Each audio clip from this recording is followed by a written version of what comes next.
Mukunda jewellers వారి Purvi gold and diamonds November 1న KPHB లో ఘనంగా ప్రారంభం. ఓపెనింగ్ ఆఫర్ గా ప్రతి 3 లక్షల కొనుగోలుకు ఒక బంగారు నాణెం ఉచితంగా పొందండి.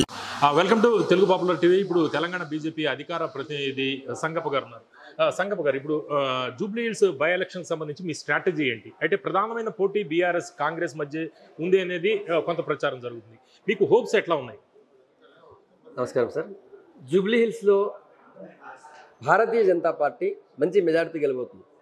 నేను ఊరికి వెళ్ళడం కాదు, అక్కడ 100% ట్రయాంగిల్ ఫైట్ నడుస్తుంది. ట్రయాంగిల్ ఫైట్లో భారతీయ జనతా పార్టీ తప్ప అటు బీఆర్ఎస్ అయినా ఇటు కాంగ్రెస్ అయినా రెండు కూడా కేవలం ఒక వర్గం ఓట్ల కోసమే పాకులాడుతున్నాయి.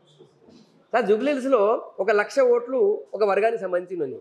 ఆ 1,00,000 ఓట్లను పొందడం కోసం బీఆర్ఎస్ తర్వాత కాంగ్రెస్ వాళ్ళిద్దరు కూడా ఎంత పాకులాడుతున్నారు, ఎంత దిగజారిన రాజకీయాలు చేస్తున్నారంటే, ఒక పార్టీ ఏమో భారతదేశానికి ద్రోహం చేసి పరువు తీసినటువంటి ఒక వ్యక్తిని తీసుకొచ్చి ఆయనకు మంత్రి పదవి ఇచ్చి, నేను ఒక మైనారిటీ వర్గానికి చెందిన వ్యక్తికి మంత్రి పదవి ఇచ్చినా మాకు 100 ఓట్లు వేయండి అంటాడు. ఇంకొక పార్టీ ఏమో హిందువులకి అవకాశం ఇవ్వండి, 15 నిమిషాలు చంపేస్తా అని చెప్పి వాడు కొత్త హీరోగా తయారైనటువంటి ఒక ద్రోహిని తీసుకొచ్చి వారి మెడలో కండవ వేసి వీడు హీరో మాకని చెప్పి భారతీయ బీఆర్ఎస్ చెప్పుకుంటుంది.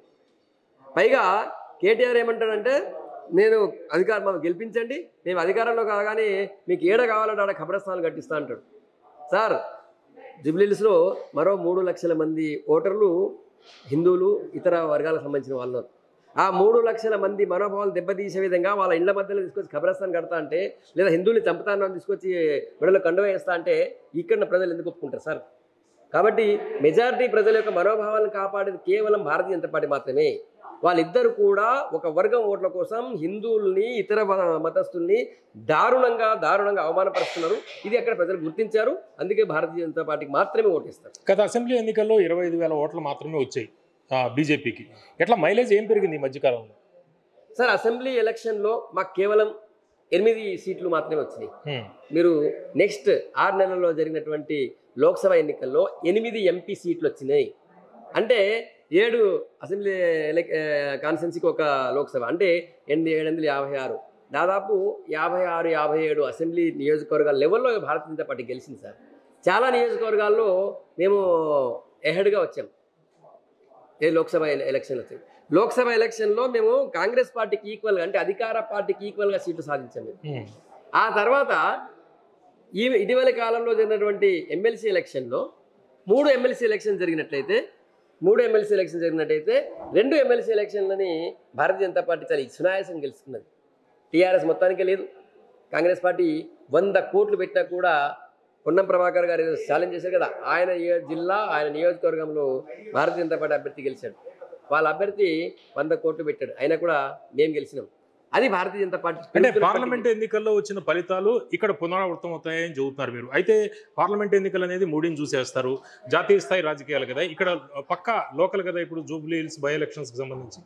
సార్, ఆ తర్వాత జరిగినటువంటి ఎమ్మెల్సీ ఎలక్షన్ కూడా పక్కా లోకలే. అక్కడ ఉన్నటువంటి గ్రాడ్యుయేట్స్, అక్కడ టీచర్లు ఓటేశారు. భారతీయ జనతా పార్టీ అభ్యర్థులు గెలిపించారు. మోడీ గారు ఓకే, మోడీ గారు మా నాయకుడు, మా వెనుకున్నారు, ఆయన అభివృద్ధి చేసి ఓటు మేము మోడీ గారిని చూపించి ఆడు ఓటు అడుగుతాం మేము. కానీ ఆ తర్వాత జరిగినటువంటి ఎలక్షన్లలో మోడీ గారికి లోక్సభకు సంబంధించిన కాదు, ఎమ్మెల్సీకి సంబంధించిన ఈ 4 ఉమ్మడి జిల్లాలో జరిగిన ఎలక్షన్లు అక్కడ మరి భారతీయ జనతా పార్టీ గెలిచింది. కాబట్టి భారతీయ జనతా పార్టీ యొక్క గ్రాఫ్ ప్రతి క్షణం పెరుగుతూ వస్తుంది. మేము ఇప్పుడు జూబ్లీ హిల్స్ కూడా గెలుస్తాం. ఆ తర్వాత వచ్చే అసెంబ్లీ ఎలక్షన్లో 100% మేము అధికారంలోకి వస్తాం. ఓకే, ప్రధానమైన పోటీ ఎవరితోటి? బీజేపీకి అధికారం ఉన్నది కాబట్టి కాంగ్రెస్ పార్టీతో ఉంటుంది సార్. బీఆర్ఎస్ లేదు సార్.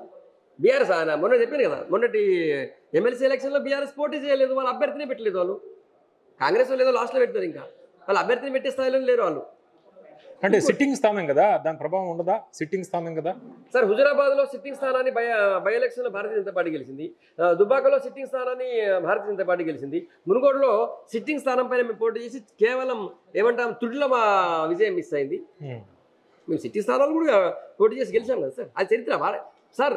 సిట్టింగ్ బై ఎలక్షన్స్ వచ్చి ఆ క్యాండిడేట్లు బీజేపీ నుంచి పోటీ చేశారు కాబట్టి కదా అవకాశం.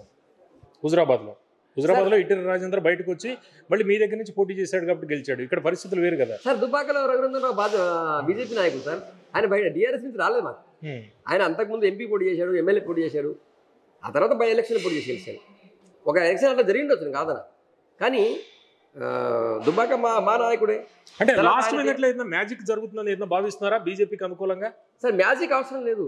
జూబ్లీ హిల్స్ ప్రజలు భారతీయ జనతా పార్టీని గెలిపించాలని నిర్ణయించుకున్నారు.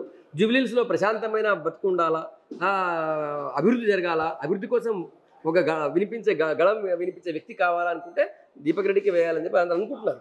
కాబట్టి మ్యాజిక్ అవసరం లేదు. జూబ్లీ హిల్స్ ప్రజలే డిసైడ్ అయ్యారని చెప్తుంది. ఓకే, నవీన్ యాదవ్ చాలా స్ట్రాంగ్ క్యాండిడేట్ అనేది కొంత ప్రచారం జరుగుతుంది. ఎందుకంటే కాంగ్రెస్ పార్టీ వివిధ సర్వేలు చేసుకుని నవీన్ యాదవ్కి ఇచ్చారని. నవీన్ యాదవ్ క్యాండిడేచర్కి సంబంధించి ఏం చెప్తారు మీరు? కాంగ్రెస్ పార్టీని ఇప్పటిదాకా మీరు మాట్లాడారు, నవీన్ యాదవ్ బలమైన అభ్యర్థి అనేది కొంత ప్రచారం జరుగుతుంది కదా, నవీన్ యాదవ్ గురించి ఏం చెప్తారు? ఏ విధంగా బలమైన అభ్యర్థి అయినా 4-5 సార్లు పోటీ చేసి ప్రజల్లో మధ్య ఉండి వాళ్ళకి సేవ చేసినోడా, లేదా వాళ్ళని బెదిరించి వాళ్ళ జాగాలు కబ్జా చేసినోడా? ఒక విషయంలో బలమైనోడు 100%. నవీన్ యాదవ్ ఏ విషయంలో బలమైనోడు అంటే ప్రజల జాగాలు కబ్జా చేయడంలో బలమైనోడు. వాళ్ళ నాన్న హిస్టరీ రౌడీ సీటర్, వాళ్ళ నాన్న హిస్టరీలో బలమైనోడు, ఒక చెడ్డ పేరులో బలమైనోడు. కానీ ప్రజలకు అందుబాటులో ఉండి ప్రజా సమస్యల కోసం పోరాడే వ్యక్తి అంటే లంకల దీపక్ రెడ్డి గారే జ్ఞాపకం వస్తారు ప్రజలకి. కాబట్టి ఈసారి ఖచ్చితంగా లంకల దీపక్ రెడ్డి గారిని గెలిపిస్తారు.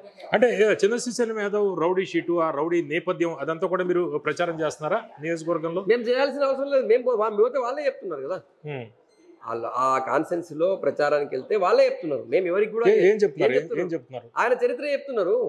ఆయన గతంలో ఏం చేశాడు, ఎట్లెట్ట చేశాడు, ఆయన చరిత్ర ఏంది, ఆయన హిస్టరీ ఏంది చెప్తున్నారు. వాళ్ళు ప్రజలు చెప్తున్నారు. కాబట్టి ప్రజలు ఎట్టి పరిస్థితుల్లో నవీన్ యాదవ్ ఓటేసే అవకాశం లేదు.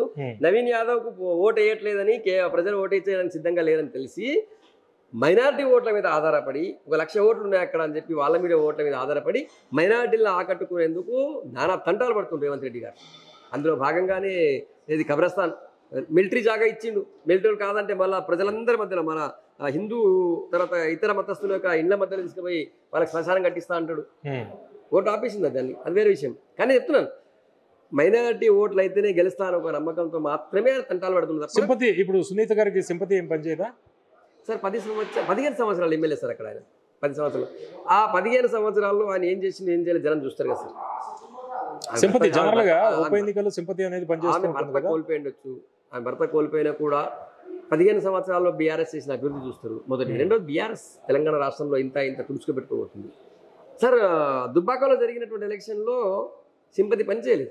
అది అప్పుడు కూడా సేమ్ బీఆర్ఎస్ గౌరవ ఎమ్మెల్యే ప్రభాకర్ రెడ్డి, సోలిపేట రామలింగారెడ్డి గారు చనిపోయారు. చనిపోయిన తర్వాత ఆయన భార్యకి టికెట్ ఇచ్చారు. ఆయన పనిచేయలేదు. అక్కడ బీజేపీ గెలిచింది సార్. కాబట్టి సింపతి అన్ని వేళల్లో అన్ని చోట్ల పనిచేయదు. ఓకే, అంటే ఇప్పుడు మెజారిటీ ఎంత వస్తుందని మీ అంచనా? మీద ఎన్నో ఒక అంచనా ఉందా? మెజారిటీ గురించి నేను ఇప్పుడే చెప్పలేను, కానీ 100% మంచి మెజారిటీతో జూబ్లీ హిల్స్ నియోజకవర్గంలో బీజేపీ అభ్యర్థి శ్రీ లంకల దీపక్ రెడ్డి గారు గెలవబోతున్నారు. అంటే స్టార్ క్యాంపెయినర్స్ ఇంకా రానున్న రోజుల్లో క్యాంపెయిన్ కి సంబంధించి ఎవరెవరు రాబోతున్నారు, దానికి సంబంధించి ఏదైనా రూట్ మ్యాప్ ఏదైనా తయారైందా? పార్టీ డిసైడ్ చేసింది సార్. భారతీయ జనతా పార్టీ ఒక పక్కా సిద్ధాంతం మీద పనిచేసిన పార్టీ, ఒక పక్క ప్లాన్తో పనిచేసిన పార్టీ. ఇప్పుడు ఆల్రెడీ దానికి ఒక రూట్ మ్యాప్ తయారైంది. దాదాపు 40 మంది స్టార్ క్యాంపెయినర్స్ లిస్ట్ రెడీ అయింది. వాళ్ళందరూ కూడా రేపు ఎల్లుండి మీరు చూస్తారు. బండి సంజయ్ గారు రాబోతున్నారు. ఆయన ఒక 3-4 రోజుల పాటు సుడిగాలి పర్యటన చేయబోతున్నారు, అక్కడ ప్రచారం చేయబోతున్నారు.